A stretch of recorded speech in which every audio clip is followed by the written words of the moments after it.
തമ്പ്രാൻ ചെമ്പ് ഗോപിയുടെ മനോഭാവം നിങ്ങളൊന്ന് നോക്കണേ. തൃശ്ശൂർ വടക്കുംനാഥ ക്ഷേത്രത്തിൽ നിന്നും തൊഴുതിറങ്ങിയ തമ്പ്രാൻ ചെമ്പ് ഗോപിയെ സമയത്തിന് വിളിക്കുവാൻ വേണ്ടി കാറും പരിവാരങ്ങളും വന്നില്ല എന്ന് പറഞ്ഞ് അരിശം പൂണ്ട് ദേഷ്യം പൂണ്ട് ഓട്ടോറിക്ഷയിൽ കയറി തൻ്റെ ദേഷ്യം പ്രകടിപ്പിക്കുന്ന ചെമ്പ് ഗോപിയുടെ ദൃശ്യങ്ങൾ പുറത്തായിരിക്കുകയാണ്. തമ്പ്രാൻ മനോഭാവം മനസ്സിൽ കൊണ്ട് നടക്കുന്ന നമ്പർ 1 സംഖ്യ കാണിക്കുന്ന ചെയ്ത്ത് അത് തൃശ്ശൂരിലെ ജനങ്ങൾ കാണണം. എന്തർത്ഥത്തിലാണ് ചെമ്പ് ഗോപിയെ പോലുള്ള ഒരു വമ്പൻ ഉഡായിപ്പിനെ വിജയിപ്പിച്ച് വിട്ടത് എന്ന് നിങ്ങൾ ചിന്തിക്കണം. ദൃശ്യങ്ങളിതാ. ക്ഷേത്ര ദർശനത്തിനു ശേഷം ഔദ്യോഗിക കാർ എത്താത്തതിനെ തുടർന്ന് ഓട്ടോയിൽ കയറി മടങ്ങി മറ്റാരുമല്ല, നമ്മുടെ കേന്ദ്രമന്ത്രി സുരേഷ് ഗോപി.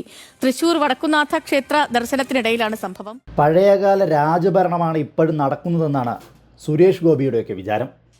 താൻ ചിന്തിക്കുന്ന സമയത്തിന് താൻ ചിന്തിക്കുന്ന കാര്യം നടന്നിരിക്കണം എന്നുള്ളൊരു ചിന്താഗതി. സാധാരണക്കാരൻ്റെ ഗതികേട് ഒന്ന് ആലോചിച്ച് നോക്കണേ. സുരേഷ് ഗോപിയുടെ ദേഹത്തൊന്ന് തൊട്ടാൽ അല്ലെങ്കിൽ ഒരു ഷേക്ക് ഹാൻഡ് കൊടുത്താൽ പോലും സാനിറ്റൈസർ ഉപയോഗിച്ച് കൈകളും ശരീരവും ശുദ്ധമാക്കുന്ന ഒരവസ്ഥയിലേക്ക് മാറിയിരിക്കുന്നു. കൃത്യമായി പറഞ്ഞു കഴിഞ്ഞാൽ പഴയ കാലങ്ങളിലെ അയിത്ത മനോഭാവമാണ് സുരേഷ് ഗോപി തുടർന്നു പോകുന്നത്. അതിനിടയ്ക്കാണ് ഇപ്പോൾ ഈ ദൃശ്യം പുറത്തു വരുന്നത്. അല്ലെങ്കിൽ സാമാന്യ ബോധമുള്ള ഒരാൾക്ക് ചിന്തിക്കാം, ട്രാഫിക് ബ്ലോക്കൊക്കെ ഉള്ള റോഡാണ് കേരളത്തിലേത്, എത്താൻ ചിലപ്പോൾ ഒരു 5 മിനിറ്റോ 10 മിനിറ്റോ ലേറ്റാകും. അതിനുമപ്പുറത്തേക്ക് ആ വാഹനം ഓടിക്കുന്നത് ഒരു മനുഷ്യനാണ്. സ്വാഭാവികമായും ചെറിയ ചെറിയ തെറ്റുകൾ ഉണ്ടാകുന്നതും സമയത്തിന് എത്താൻ കഴിയാതെ പോകുന്നതുമൊക്കെ സ്വാഭാവികമാണ്. ഒരു 5 മിനിറ്റ് വെയിറ്റ് ചെയ്തെന്ന് വച്ച് തമ്പ്രാൻ സുരേഷ് ഗോപിയുടെ കാലിനടിയിൽ കിടക്കുന്ന മണ്ണൊന്നും ഒലിച്ചു പോകാൻ പോകുന്നില്ല. പക്ഷേ അതൊന്നുമല്ല സുരേഷ് ഗോപിയുടെ പ്രശ്നം. ചീപ്പ് പബ്ലിസിറ്റി ഉണ്ടാക്കിയെടുക്കുക. അതിനു വേണ്ടിയിട്ടാണ് ഇത്തരത്തിൽ തൃശ്ശൂർ വടക്കുംനാഥ മഹാദേവ ക്ഷേത്രത്തിൽ നിന്നും പുറത്തിറങ്ങിയ സുരേഷ് ഗോപി 5 മിനിറ്റ് തൻ്റെ കാറും പരിവാരങ്ങളും എത്താൻ താമസിച്ചപ്പോൾ ഉടനടി ഓട്ടോറിക്ഷ വിളിച്ച് കയറിപ്പോകുന്ന ദൃശ്യങ്ങൾ നമുക്ക് മുന്നിലേക്ക് വരുന്നത്. ആ ഓട്ടോയിൽ കയറിപ്പോകുമ്പോഴും തൻ്റെ കൂടെയുള്ള ഗൺമാനെ അടുത്തിരുത്താൻ പോലും സമ്മതിക്കുന്നില്ല. ആ ഗൺമാൻ അവസാനം ഓട്ടോറിക്ഷയുടെ മുൻപിലിരിക്കുന്ന കാഴ്ചയാണ് നമുക്ക് കാണാൻ സാധിക്കുന്നത്.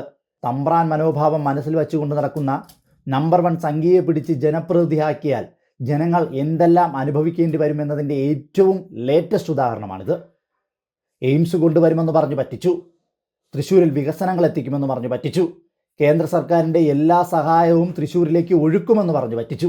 ഇത്രയും അധികം കള്ളത്തരങ്ങളും പൊള്ളത്തരങ്ങളും പറഞ്ഞ് പാടി നടക്കുന്ന തമ്പ്രാൻ ചെമ്പ് ഗോപിക്ക് എന്ത് യോഗ്യതയാണ് ഒരു 5 മിനിറ്റ് ആ കാറും ഡ്രൈവറും എത്താൻ വൈകിയതിൻ്റെ പേരിൽ ഇത്രയും അധികം അരിശം പൂണ്ട് ദേഷ്യം കാണിച്ച് അവിടെ നിന്നും ഓട്ടോ വിളിച്ചു പോകാൻ, അല്ലെങ്കിൽ അത്തരം ഒരു ഷോ ഓഫ് കാണിക്കാൻ എന്ത് യോഗ്യതയാണ് ചെമ്പ് ഗോപിക്കുള്ളത്?